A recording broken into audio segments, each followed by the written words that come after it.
بسم اللہ الرحمن الرحیم۔ سورہ آل عمران آیت نمبر 45، 46، 47، 48۔ حضرت مریم اور حضرت عیسیٰ علیہ السلام کی پیدائش کا تذکرہ ہی ہو رہا ہے یہاں پر۔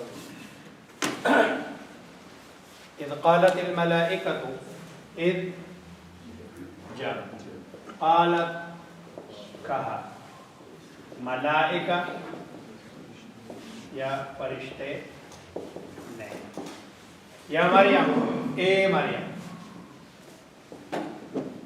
ان اللہ، بے شک اللہ، یبشرو، خوشخبری دیتا ہے، کہ بکلمات، ایک منہ،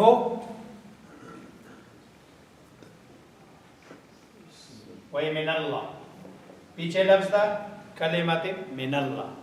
اب چونکہ ایک دفعہ ایک چیز کا تذکرہ ہو جائے دوبارہ اس کو ذکر کرنے کی ضرورت نہیں ہے، اسی کی طرف پروناؤن وہی ضمیر لوٹائی جاتی ہے۔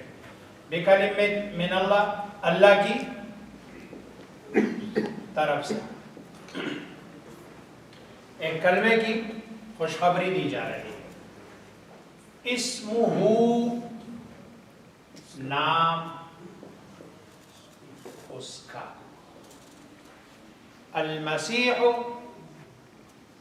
مسیح، عیسیٰ، بیٹا مریم کا۔ عیسائیوں پر رد ہے،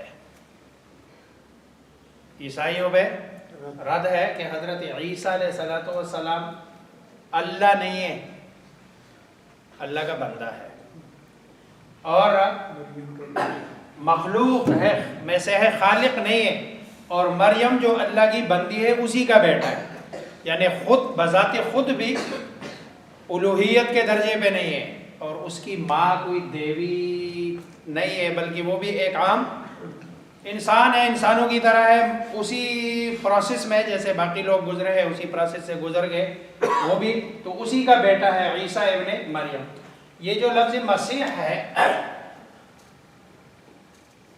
عبرانی زبان کا اگر لفظ ہے تو اس کے معنی ہے برکت والا۔ اگر یہ عبرانی زبان کا لفظ ہے تو اس کا معنی ہے برکت والا، اگر یہ عربی کا لفظ ہے تو یہ بمعنی مسیح، یہ اردو کا لفظ ہے مسح، ہاتھ پھیرنا کسی چیز کے اوپر، جی جیسے مسیحا۔ حضرت عیسیٰ علیہ السلام کو اللہ تبارک و تعالی نے یہ معجزہ عطا کیا تھا کہ وہ جس پہ ہاتھ پھیرتے تھے برس کی بیماری ہوتی تھی تو مادرزاد اندھا ہوتا تھا تو اس کی بینائی واپس لوٹ کے آ جاتی تھی، بلکہ مردے کو بھی اگر بلا لیتے تھے تو مردہ بھی دوبارہ اللہ زندہ کرتے تھے۔ اللہ تبارک و تعالی نے ایک اور لفظ مسیح، یہ دجال کو بھی کہتے ہیں، آپ لوگوں نے حدیث میں پڑھا ہوگا اللہم انی اعوذ بک من المسیح الدجال، مسیح اس کو بھی کہتے ہیں، وہ ہے ممسوح سے۔ ممسوح کا معنی ہوتا ہے اسپاٹ، جس میں کوئی گھڑا بھی نہ ہو اور جس میں کوئی غبار بھی نہ ہو، یعنی بالکل ہموار، پلین، اس کو مسیح کہتے ہیں۔ چونکہ اس کی ایک جو آنکھ ہے وہ بالکل یوں ہے کہ اس میں نہ گڑا ہے اور نہ اس میں غبار ہے، اس لیے اس بنیاد پر اس کو کیا کہتے ہیں؟ ممسوح یعنی مسیح کہتے ہیں۔ تو دجال کو بھی کہتے ہیں اور حضرت عیسیٰ علیہ السلام، لیکن اگر وہ جو ہے نا عبرانی زبان کا لفظ ہے پھر تو اس کا معنی برکت والا، اور ان کا اور جو ہے نا اگر اردو کا لفظ عربی کا لفظ ہے تو اس کے معنی ہے وہی مسح سے، کہ گویا کہ اللہ تبارک و تعالی ان کی برکت سے بہت سارے لوگوں کی بیماریاں یعنی جسم کو بالکل صاف ستھرا کر دیتے تھے، ہموار۔ عیسیٰ ابن مریم وجیہا، آگے یہودیوں پہ رد ہے۔ یہاں پہ تو عربی والے لفظ ہوگا جی، یہاں پہ تو عربی والا لفظ ہوگا، نہیں، قرآن تو عربی میں ہے۔ قرآن اصل میں یہ جو نام ہوتا ہے نا، نام اور لقب، یہ دوسری زبان سے آتے ہیں کنورٹ ہو کے. نام اور لقب جیسے مثلا آپ انگریزی میں جاتے ہیں تو تو انگریزی میں عبداللہ عبداللہ ہی ہوگا، انگریزی میں وہ چینج نہیں ہوگا، ورنہ تو عبداللہ کا اگر آپ لفظی معنی کر دیں تو لفظی معنی وہ نام میں یہ ہے کہ وہ نام دوسری زبان، اس لیے نام جتنے بھی ہے نا اس کو عربی کا اصول ہے، جو لوگ تھوڑا بہت نحو صرف کے قوانین جانتے ہیں کہ یہ جو نام جتنے بھی ہے خصوصاً جو عجمی زبان سے عربی میں آئے ہیں ان سب پہ تنوین نہیں آتی، کیونکہ جب عجمی زبان کے لفظ پہ آپ تنوین پڑھ لیتے ہیں تو وہ تنوین زبان پہ تھوڑا سا اوکھا سا لگتا ہے، بھاری لگتا ہے، اس لیے عربی والے اس کو کہتے ہیں یہ غیر منصرف ہے، اس پہ الف جو ہے تنوین بھی نہیں آتی اور اس پر زیر بھی نہیں لاتے ہیں۔ یہ تو بہت سارے قرآن کے الفاظ ہیں۔ اب مثلا میں ایک لفظ بتاتا ہوں، یہ جو لفظ سجیل ہے نا، سجیل، یہ پتہ ہے یہ لفظ فارسی کا ہے، یہ سجیل اصل میں ہے یہ سنگ اور گل ہے، یہ سنگ گل ہے، گل، سنگ کہتے ہیں پتھر کو، گل کہتے ہیں مٹی کو، یعنی مٹی کا بنا ہوا پتھر جس کو ہم ملا کے کہتے ہیں ٹیکرا، تو چونکہ عربی میں یہ نہیں ہے گاب، تو یہ پھر اس کو بنا کے سجیل بنایا گیا ہے، تو یہ ہے عربی کے الفاظ۔ وجیہن یہاں سے یہودیوں پہ رد ہے، وجیہن باعزت، بلند مرتبہ، وجیہ کا اگر سیدھا سیدھا ترجمہ کرتے ہیں کہ مطلب ہے یہ وجہ اصل میں کہتے ہیں کس کو، فیس کو، چہرے کو، کہ جب بندہ اچھا خاصا عزت والا ہو، مرتبے والا ہو تو ہر بندہ اس کا خیال کرتا ہے، اس کی عزت کرتا ہے، اس کا احترام کرتا ہے۔ وجیہن فی الدنیا والآخرت، اور آخرت میں، ومن المقربین، اور مقربین سے ہے، ایٹ اے ٹائم یہودیوں پہ بھی رد ہے، عیسائیوں پہ بھی رد ہے۔ یہودیوں پہ رد یہ ہے کہ مقرب ہے، اللہ کے ہاں اس کا بڑا مرتبہ ہے، مقام ہے، اور عیسائیوں پہ رد ہے کہ صرف یہ مقرب نہیں ہے، ان کے ساتھ اور بھی مقرب لوگ ہیں، انہی کا حصہ ہے۔ وَمِنَ الْمُقَرَّبِينَ، مقربین میں سے ہے، صرف حضرت عیسیٰ علیہ السلام اکیلے مقرب نہیں ہیں، اور بھی رسول ہے جو اللہ تبارک و تعالی نے بھیجے ہیں، انہی کا حصہ ہے، انہی کا پارٹ ہے۔ وَمِنَ الْمُقَرَّبِينَ، اس لیے من کے ساتھ وَيُكَلِّمُ النَّاسَ، یکلم اردو کا لفظ ہے، اور بات کرے گا، کلام کرے گا، یہ ہوا ہے کس کے ساتھ، وہی عیسیٰ ابن مریم، الناس، لوگوں سے، فی المہد، گہوارہ،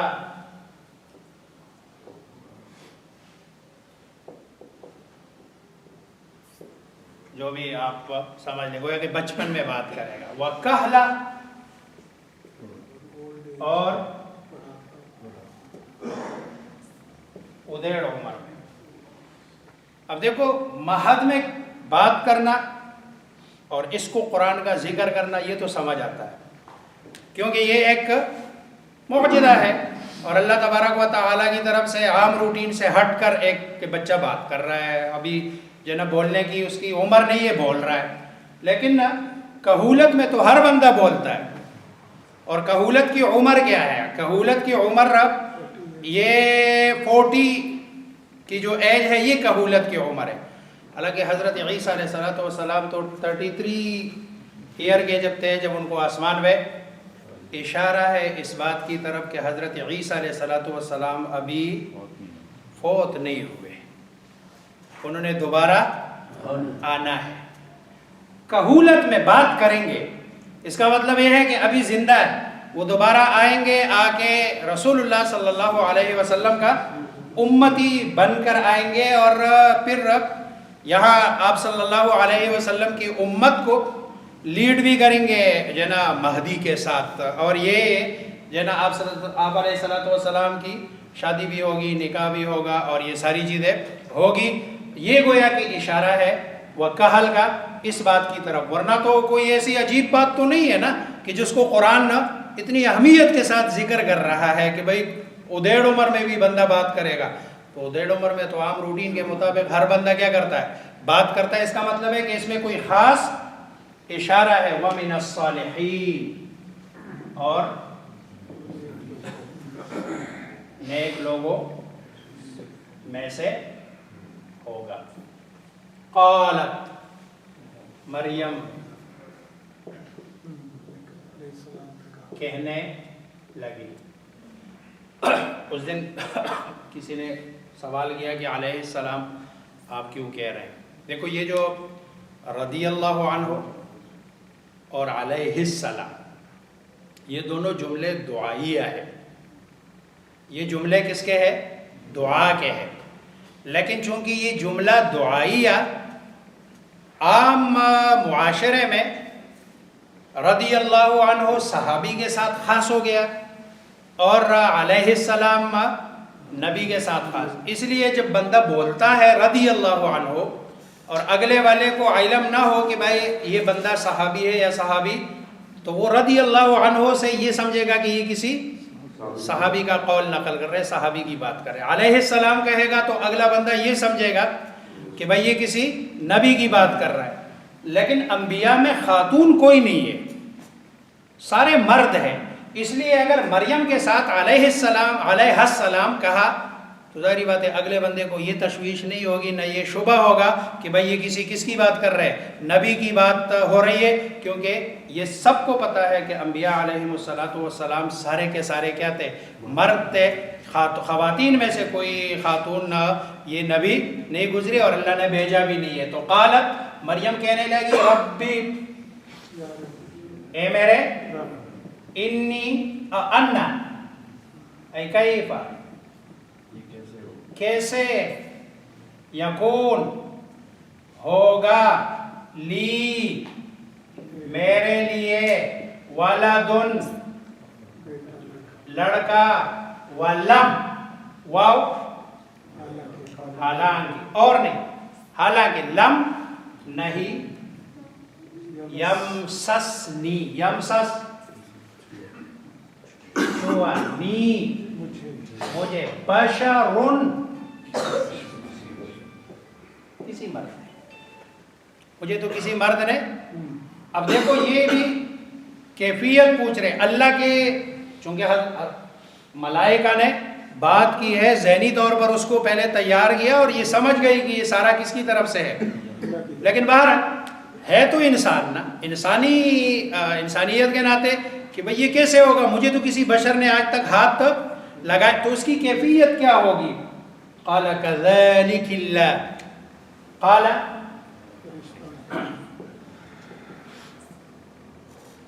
یہ قال اصل میں اللہ تبارک و تعالی ہے لیکن نا واسطہ فرشتہ ہے. كذلك الله اسی طرح اللہ تبارک و تعالی یخلق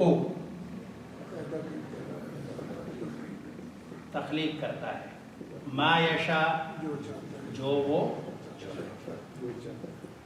حضرت یحییٰ علیہ السلام والے اس میں کہا تھا کذالک یفعل اللہ ما یشاء، کذالک اللہ یفعل، اور یہاں کذالک اللہ یخلق. دیکھو وہاں یفعل ہے، یہاں یفعل میں کوئی انوکھی بات نہیں ہو رہی ہے. کیوں؟ اس لیے کہ وہاں مرد اور عورت کا ملاپ تو ہے، اگرچہ دونوں بوڑھے ہیں، ایک بانجھ ہے، لیکن بات انوکھی نہیں ہے. یہاں چونکہ بالکل ایک انوکھی بات ہو رہی ہے جو بالکل سٹارٹ سے، اس سے پہلے اس طرح کا کوئی واقعہ ہوا نہیں کہ کسی خاتون نے مرد کے بغیر بچہ پیدا کیا ہو. اس لیے یہاں لفظ یفعل نہیں ہے.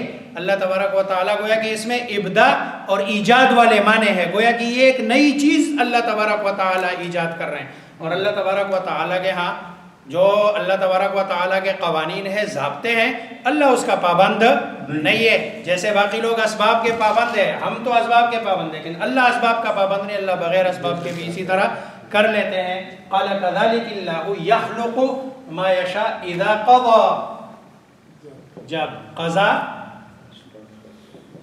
فیصلہ کرتا ہے، امرن کسی کام کا، فإنما يقول پس وہ کہتا ہے، لہو اس امر کو، وہی لہو یہ اس امر کے لیے، اس کے لیے کن ہو جاؤ، فیکون بس وہ بس اللہ کو اتنا کافی ہے، کن ہو جا فیکون۔ وَيُعَلِّمُهُ الْكِتَابَ، اور وہ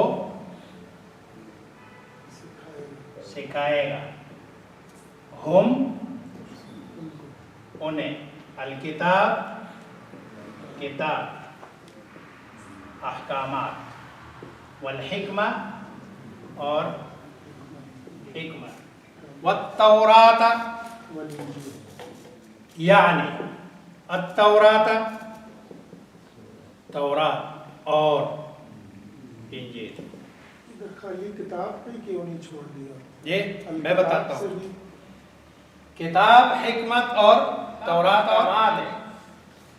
اور حکمت شریعت ہے۔ اب یہ کتاب بھی اور حکمت بھی، یہ واو اور یہ واو، یہ دونوں ہے اور کے معنی میں عطف کے لیے۔ یہ جو درمیان میں نے اس کا معنی کیا یعنی کے ساتھ، یہ واو تفسیری ہے،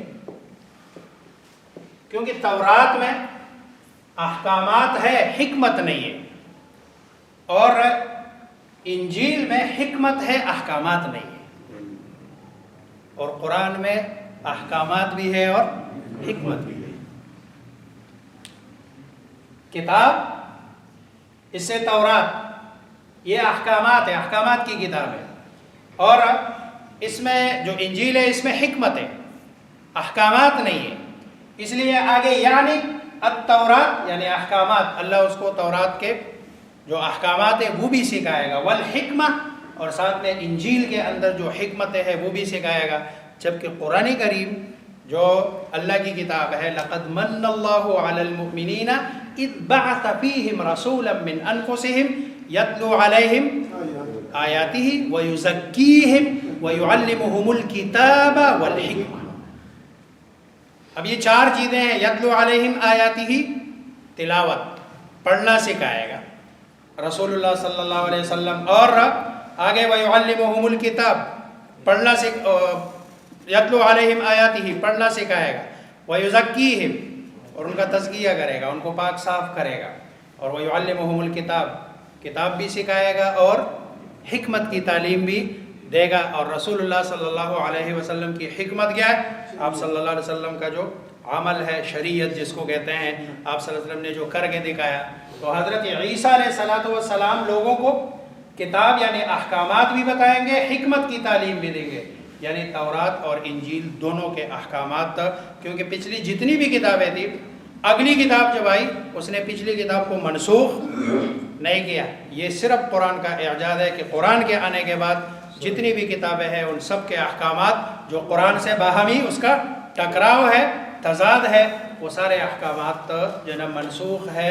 اور قرآن کریم نے جن کے ان کے احکامات کو لیا وہ تو ٹھیک ہے، لیکن جن کو نہیں لیا وہ حکم اب منسوخ ہے۔ اب صرف حکم، فیصلہ، احکامات یہ کس کے؟ قرآن کریم کے اور اللہ تبارک و تعالیٰ کی آخری کتاب کے۔ اللہ مجھے آپ سب کو سمجھنے عمل کرنے کی توفیق۔